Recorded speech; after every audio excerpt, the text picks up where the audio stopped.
Mesdames et messieurs, bonsoir et bienvenue dans cette grande édition du journal télévisé.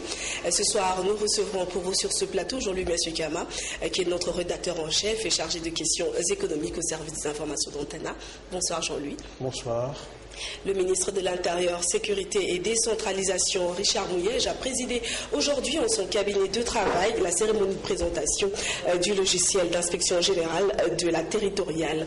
La spécificité de cet outil de travail est d'avoir des informations en temps réel de la base à la centrale des entités territoriales. Ricardo Bakwa et Damien Maungu. Conçu par l'inspection générale de la territoriale, va promouvoir le développement au niveau des entités territoriales décentralisées. Sa banque de données contribuera à diffuser des informations en temps réel. Soit faite de manière automatisée, rapide, instantanée et surtout qu'elle serve à quelque chose. L'administration centrale peut suivre ce qui se passe sur le terrain. Le terrain informe de manière automatique l'administration centrale. C'est une banque de données qui va contenir les informations qui permettront de mesurer les indicateurs de la décentralisation. Qu'on sache exactement qu'est-ce qui a été fait dans telle entité décentralisée depuis que les lois sont appliquées.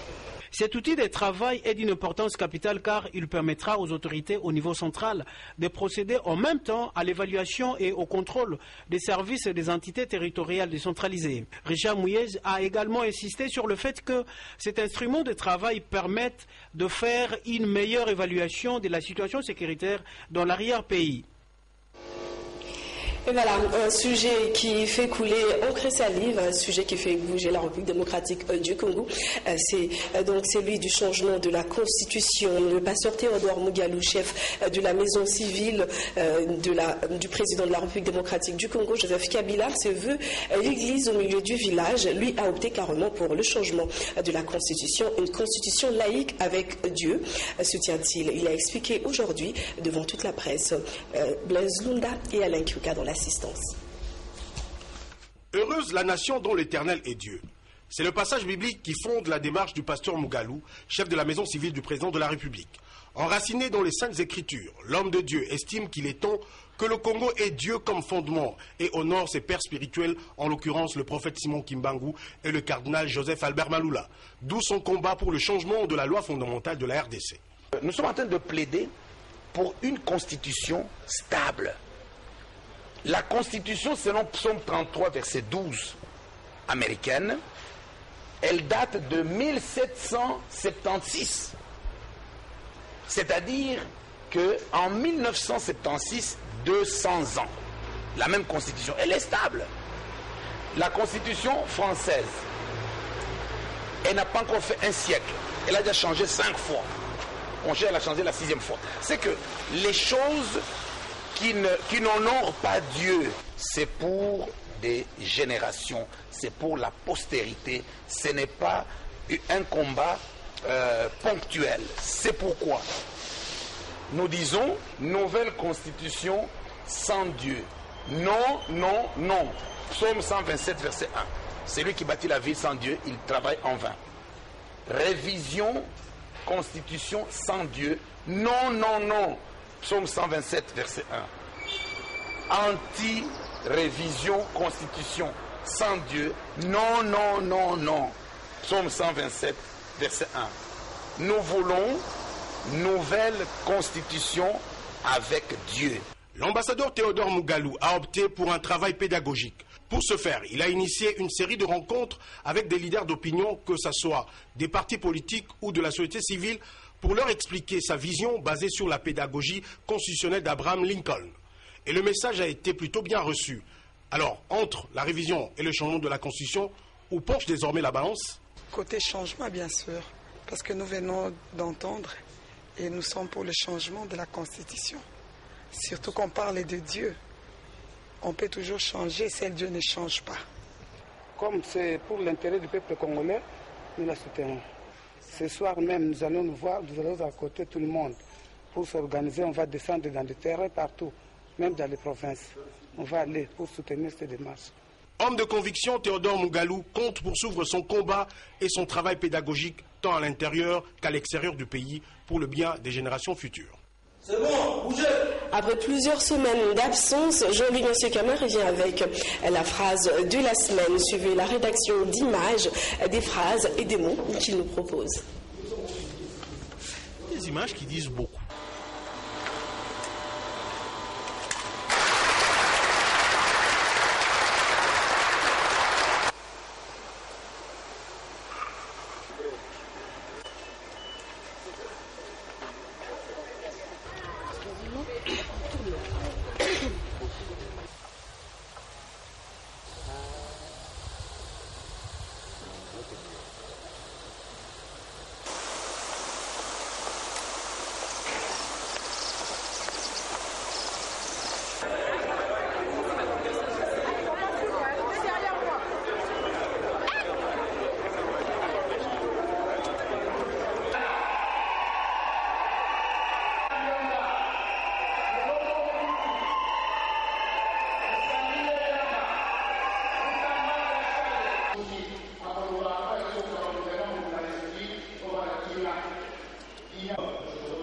Il y a des mots qui pèsent. Une étape fondamentale. Guichet unique intégral du commerce extérieur de la République démocratique du Congo. Climat d'affaires en République démocratique du Congo. Encadrement des filles mères, jeunes garçons, veuves et autres vulnérables, ainsi que l'hébergement en situation difficile. Votre humanisme. Patrice Emery Lumumba, surtout les enfants. Et il y a surtout des phrases. Lorsque le président tunisien est arrivé ici, il m'a dit mais je vais aller toucher quelque chose de Lumumba. Est-ce qu'il y a quelque chose que je peux aller toucher? On l'a amené jusqu'auprès de sa veuve. Il a salué la veuve et il en était très content. L'avenir de demain, c'est eux. C'est eux qui vont diriger le pays. Et on dit toujours qu'il faut connaître l'histoire pour ne pas répéter les erreurs de l'histoire. J'invite également les comités de pilotage de la réforme des guichets uniques du commerce extérieur, qui a été cité ici, d'assurer un suivi professionnel de la mise en œuvre de cette réforme et de veiller à l'accomplissement par l'État de ses engagements contractuels vis-à-vis de l'opérateur qui vient d'être recruté, en termes notamment des facilités administratives, facilités fiscales, facilités douanières nécessaires à son installation et à son déploiement dans le territoire national. Ainsi va la vie. La semaine prochaine, une autre sélection, la mienne, d'images, de mots et de petites phrases. Plutôt spécial, et je vous l'ai dit en début de ce journal que nous recevons sur ce plateau Jean-Louis Kama, qui est notre rédacteur en chef et aussi notre chargé de questions économiques. Alors Jean-Louis, pour savoir comment vous inspirez qu'est-ce qui vous inspire pour l'écriture de la phrase de la semaine et en quoi consistent-elles ces phrases? En fait, c'est de faire les choses de manière un peu plus relâchée, en dehors de tout protocole, en dehors de tout formalisme, et de pouvoir ainsi peut-être trouver des phrases ou quand on fait le reportage un peu traditionnel, on n'a pas le temps de relever, ou des mots, ou aussi des attitudes. Ça peut être juste un regard, ça peut être un sourire, ça peut être un rire, ça peut être, je ne sais pas, une fois... J'avais fait une phrase de la semaine, je ne sais pas si j'ai pu faire passer l'image. J'avais vu un enfant qui venait du Bas-Congo, un écolier, il est venu en babouche, quoi. Oui. Ou bien l'ensemble de ministres, de l'ancien Premier ministre et le Premier ministre réunis, ils sont en train de rire. Parce qu'il y a tellement d'images, à la fin on ne sait pas quoi en faire. Je dis, des fois, on les prend un peu, on les revoit, et puis on peut dire, si vous permettez un peu l'expression un peu lâche, mais les balance comme ça un peu, et que les gens puissent apprécier, puissent un peu aussi se détendre. Parce qu'il y a toujours un peu des mots qui on ne fait pas attention, des petites phrases, des petites piques, des petits mots qui ont leur importance, comme certaines images. Et voilà, on va revenir à toi tout à l'heure pour des questions économiques. Entre-temps, nous parlons sport dans ce journal pour ce 97e édition de l'entente provinciale de football de Kinshasa. Le temps est à la modernisation du championnat d'élite quinois. Le président de cette entité l'a fait savoir à la presse vendredi 3 octobre dernier au cours d'un point de presse. Le reportage est signé Papi Katassi. Pour cette saison, à l'entente provinciale de football de Kinshasa, on espère apporter une amélioration par rapport aux années antérieures. D'où la mobilisation Zénith pour faire de ces championnats la 97e de la série attrayant.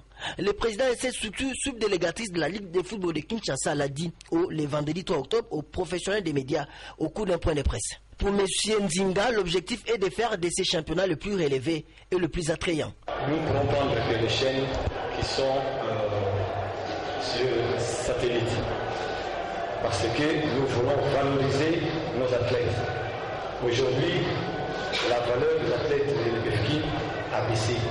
Les transferts ne vaut plus ce qu'il valait hier. Et sur satellite pour faire la plus grande visibilité à l'échelle internationale de nos athlètes.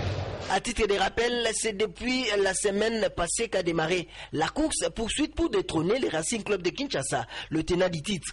Au public sportif d'appuyer à fond ce championnat pour le bonheur des accros du ballon rond.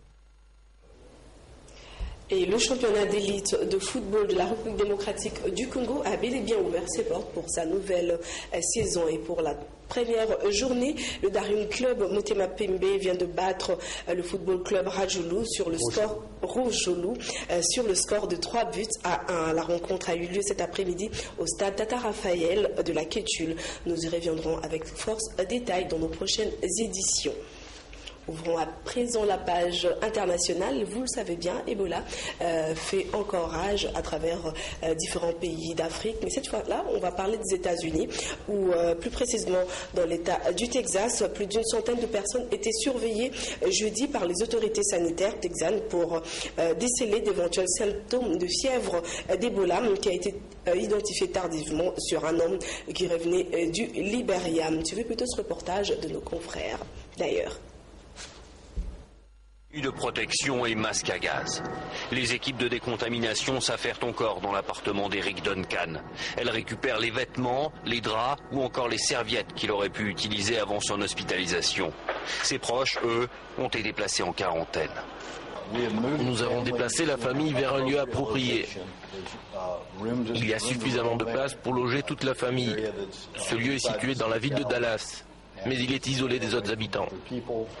Au total, 50 personnes restent sous surveillance. 10 présentent un haut risque d'avoir été contaminés par Ebola. Des membres de la famille du patient, mais aussi du personnel médical. Sur cette photo en chemise verte, voici Eric Duncan. Ce Libérien est arrivé aux États-Unis sans présenter de symptômes le 20 septembre. Il devient malgré lui le premier cas d'Ebola déclaré sur le sol américain. Les autorités s'emploient maintenant à rassurer leurs concitoyens. Nous comprenons l'inquiétude que peut provoquer ce seul cas sur notre sol. Mais tous les systèmes de santé publique et tous les professionnels de santé sont déployés pour contenir la propagation de la maladie. À Washington, un patient présentant des symptômes similaires à Ebola et ayant séjourné au Nigeria est hospitalisé en ce moment par précaution. Pour tenter de contenir et de combattre le virus à la source, le président Obama a déjà déployé 3000 soldats en Afrique de l'Ouest. Lundi, il pourrait annoncer l'envoi d'1 millier d'hommes supplémentaires. Alors, vous êtes sans savoir qu'il y a quelques semaines, un sujet français a été décapité, mais cette fois-là, c'est au tour d'un Britannique de 47 ans, du nom de Alan Henning, qui a été décapité hier par le groupe État islamique en représailles aux frappes aériennes britanniques contre l'organisation terroriste en Irak. Suivez. Alan Henning, 47 ans. Marié, 2 enfants, nationalité britannique, mort décapité par le groupe État islamique il y a quelques heures. Son exécution a été diffusée via des sites islamistes sur la toile. Les djihadistes revendiquent ce meurtre en représailles à la participation du Royaume-Uni dans les frappes aériennes contre leur organisation en Syrie et en Irak. Un acte barbare, selon David Cameron. Nous utiliserons tout ce qui est en notre pouvoir pour essayer de trouver ces otages, essayer de les aider, aidons leurs familles et faisons tout ce que nous pouvons pour battre cette organisation qui est tout à fait impitoyable, insensée, barbare dans la façon dont elle traite les gens. Alan Henning était décrit par sa femme comme un grand homme, au grand cœur. Ce chauffeur de taxi de Manchester avait pris des jours de congé pour partir en Syrie avec des amis musulmans pour conduire un convoi humanitaire afin d'aider la population syrienne. Voilà ce qu'il disait quelques jours avant sa prise d'otage, il y a 10 mois, à la frontière entre la Turquie et la Syrie. Aucun de nos sacrifices n'est comparable à ce qu'ils vivent tous les jours. Il s'agit du 4e otage assassiné par le groupe État islamique depuis août. Un assassinat condamné par la communauté internationale, dont les États-Unis qui annoncent la poursuite de leurs opérations contre le groupe djihadiste. Cette fois encore, voilà la démonstration de la brutalité du groupe État islamique.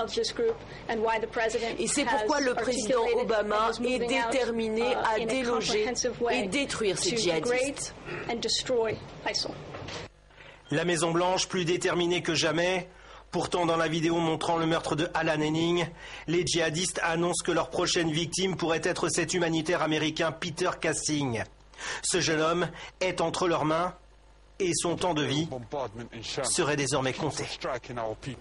Signalons également qu'une Suédoise de 36 ans est entrée dans les annales de l'histoire de l'humanité et de la maternité en donnant naissance à un enfant après une greffe d'utérus. Les détails avec nos confrères de France 24. Un bébé en bonne santé, l'espoir de tous ceux qui attendent un enfant. Le mois dernier, ce rêve est devenu réalité pour un couple suédois. La mère, qui a souhaité rester anonyme, est née sans utérus. Mais elle a tout de même donné naissance à un petit garçon, et cela grâce à une greffe d'utérus. Une première et un immense espoir pour les femmes à travers le monde. Je pense que cela peut avoir un impact énorme parce que cela donne de l'espoir. Cela donne de l'espoir aux hommes et aux femmes qui pensaient ne jamais pouvoir avoir d'enfant. L'enfant est un tout petit bébé. À sa naissance, il pesait 1,8 kg. Il est né au bout de 31 semaines par césarienne. Et si tout s'est bien passé, l'équipe qui a procédé à la greffe d'utérus prévient que la procédure est encore en période de test. La suite dépendra des résultats des recherches à venir sur le même sujet. Donc, cela ne va pas devenir un geste clinique comme un autre avant de nombreuses années. 2 autres greffes de l'utérus ont échoué en Arabie Saoudite et en Turquie. Cependant, des opérations similaires ont déjà été planifiées dans de nombreux pays. Voilà, un miracle plutôt ok. Alors Jean-Louis, juste avant d'entamer les questions économiques, un petit commentaire par rapport aux 2 questions de santé, donc Ebola, puisque on retrouve en République démocratique du Congo et déjà vers la fin de la semaine, il y a eu quand même quelques bruits par rapport aux médecins qui se retrouvent à Lokolia. C'est vrai que vous n'êtes pas spécialiste en santé, mais quelques-unes de vos connaissances par rapport à ce sujet. Oui, d'abord, je pense qu'il faut quand même féliciter les équipes médicales qui ont travaillé au territoire de Boindé, et parce qu'ils sont pratiquement arrivés à contenir l'épidémie et après aussi, je pense, à guérir plus de 21 personnes. Et bon, paix à leur âme, à ceux qui sont décédés, qui ont été fauchés par Ebola. Mais bon, il y a, je crois, dans la réactivité, dans l'expérience acquise depuis des années, dans le calme, éviter toute psychose, je crois que c'était une réussite. Mais le problème maintenant, c'est toujours l'autre. Le problème de l'argent. Je crois qu'ils sont partis en opération commando, donc il leur faut aussi des salaires commando. Parce qu'il faut quand même qu'ils ont risqué leur vie. Et il y a parmi les victimes déjà des personnes du corps médical, des médecins, des infirmiers et tout. Je pense qu'au moins vis-à-vis de leur famille et ceux qui aussi risqués vis-à-vis des autres. Et je pense aussi que ce sont des gens qui méritent de la patrie, qui ont été pour certains très héroïques, mais la moindre chose, c'est que la justice soit faite sur le plan salarial, qu'ils soient payés et qu'on les paye. Parce que ça va de pair. On peut rêver des bons résultats, mais il faut que les gens soient bien soignés, parce qu'il ne faut pas user seulement de leur bonne volonté. Sinon après, on va s'étonner que les gens ne veulent pas partir. Mais ce sont en fait des instances fâcheux qu'on peut régler rapidement et avec une million de bonne volonté. Ok. Et Jean-Louis, il semble... Pour revenir aussi, il y a, je crois, l'exploit aussi de l'utérus, mais aussi pour le cas d'Ebola aussi aux États-Unis. Il faut reconnaître la mobilité, il faut reconnaître que les 3 pays, Sierra Leone, Guinée-Conakry et Libéria, d'où venait ce sujet, qui au départ avait été, on a juste mis le thermomètre, n'avait présenté votre symptôme. C'est le problème aussi se pose de structures sanitaires. C'est-à-dire que comme les structures sanitaires dans ces 3 pays sont précaires, Libéria sortait de la guerre à peu près en même temps que nous, juste un peu avant nous. Sierra Leone aussi a connu des situations à un certain moment difficiles, c'est en tout cas un pays très pauvre. Et Guinée-Conakry qui, elle, a vu après 4 ans vécu 50 ans. Oui. Ce qui a favorisé la lenteur, bien sûr, dans leur stratégie de santé. Oui, et la communication entre les autorités et la population. Il y a un tel fossé dans pas mal de ces pays, parce que les autorités semblent ne pas trop s'intéresser à la population, et quand une fois ils leur disent, il y a un niveau d'analphabétisme, niveau d'ignorance, la capacité de communiquer, et effectivement, ça laisse place à la peur, et la peur ne fait pas avancer les choses. Voilà, heureusement qu'un convoi médical a été envoyé hier, on espère de bons résultats par rapport à ces pays. Et voilà, aujourd'hui, on revient sur nos questions économiques. Il semble que la semaine, du point de vue économique, a été suffisamment chargée. Qu'en est-il? Oui, c'est vrai, suffisamment chargé, parce qu'il y a, bien sûr, il y a toujours la réunion de la Troïka, mais il y a eu en marge aussi, disons, une chose qui a un million de caractère économique, c'était ce forum sur la modernisation et la rationalisation de la gestion de l'administration publique. Elle a un peu, on peut dire, la colonne vertébrale de tout pays, de tout État. Mais il y avait aussi, juste avant hier, le lancement du guichet unique intégral de commerce extérieur. Et alors donc montrer que c'est un projet qui date de 6 ans et qui a été avec l'appui du bureau Veritas, un bureau étranger, je crois, d'origine française. Et donc il y a tout un ensemble d'éléments et aussi il y a surtout le dépôt aussi du budget. Le projet de budget présenté par le président, le Premier ministre, déposé au bureau de l'Assemblée nationale, ce qui veut dire que dans quelques jours ou quelques semaines, en fait, il va aller défendre le budget qui est à peu près de 8 milliards et demi de dollars. Voilà, au sujet du budget, comme tu l'as dit tantôt, il est de 8 milliards et demi de dollars, n'est-ce pas peu pour ce pays? Oui, c'est assez surréaliste comment l'État arrive à fonctionner avec un budget de 8 milliards et demi par rapport à son œuvre, parce que si on pensait que le PIB sera à peu près de 42 milliards cette année, il faut dire qu'on a commencé dans les années 2000, le budget est tellement baissé qu'il était de 300 millions de dollars. Okay. Alors, il y a de cela beaucoup de choses. On peut parler de faiblesse de mobilisation de recettes, mais des efforts ont été faits quand même pour arriver à 8 milliards. Il faut maintenant avoir plus de détails sur la proportion qu'a le budget d'origine extérieure, les aides, les dons, les prêts. Généralement, la tendance est que de plus en plus on recourt à notre propre budget propre et qu'on fasse plus de réalisation à base du budget propre, parce que le Transco Congo Airways qui va être mis en place ou Bukangalonzo, le parc urbain industriel, c'est des budgets de fonds propres. Les 1000 écoles à construire, les 1000 centres de santé à réhabiliter et bientôt tous les centres municipaux, c'est sur des budgets propres. C'est-à-dire que ce qui est intéressant, c'est que d'un côté il y a une faiblesse de mobilisation des recettes, mais il y a des efforts, il faut les nier. Mais de l'autre côté, c'est de pouvoir, avec ce modique budget, faire des choses. Le problème, c'est qu'on ne peut pas tout faire. Le problème, quand on commence à faire, résoudre quelques problèmes, il y a des attentes. Par exemple, vous avez vu les cas des salaires, mais les salaires aussi, on fait, parce que les fonctionnaires peuvent se demander, voilà, on construit des écoles, on construit des hôpitaux, on construit des centres municipaux, et on construit des aéroports ou d'autres choses, mais les salaires n'augmentent pas. Et donc, il faut nécessairement aussi répondre à certaines préoccupations. Je crois qu'on va surveiller de près les enseignants, qui devaient connaître certaines augmentations de salaire. Voilà, on a vu également le gouvernement sur d'autres fonds, lesquels par exemple? Sur d'autres fonds, donc j'ai expliqué maintenant, par exemple, il y a la bataille du guichet unique intégral, du commerce extérieur, pour à l'import comme à l'export, et surtout qui va jouer un rôle juste après, quand on a ajouté les opérations d'importation, de contrôle pour vérifier tout ce qui est indépendant, parce que des fois, comme disait une fois un diplomate, disait voilà, il était un peu dans une installation sportuaire, on dirait non, on a importé, il voyait bien, lui il voyait que c'est on a importé du ciment, on dit qu'on a importé du sel. Bon, ça il faut quand même qu'on arrive à régler ces problèmes. Il faut éviter aux gens qu'à chaque niveau ils payent à tel service, non, et on paye qu'une fois et on a le problème réglé. Okay. Et qu'on puisse faire le redressement nécessaire. Non, si vous avez la marchandise, vous avez apporté, la quantité n'est pas celle-là, c'est plus, donc vous devez ajouter, etc. Mais et voir aussi en fait comment donc amener plus de traçabilité, de transparence. C'est sûr, ils vont commencer par certainement le Bakongo, le Katanga, les grandes entrées, on peut dire, pour les recettes et tout cela. Mais c'est bien tout ça, mais il faut tenir compte du fait que bientôt on va entrer dans des zones de libre-échange et qu'il faut plutôt développer dans le pays pour créer de la valeur ajoutée, créer des revenus. Parce qu'on ne peut pas compter sur ses douanes. Un pays compte trop sur ses douanes, ses entrées en douane, c'est un pays un peu arriéré. Ok. Voilà, merci beaucoup Jean-Louis d'avoir répondu à toutes nos questions. C'est vrai que les questions économiques, il y en a beaucoup, mais aujourd'hui on s'arrête là. Merci et très prochainement on se retrouve avec une nouvelle phrase de la semaine. Tout à fait. Merci, la prochaine, promis jour. Ok, voilà, mesdames et messieurs, ces journaliers à présent terminé. Merci de l'avoir suivi et bon week-end.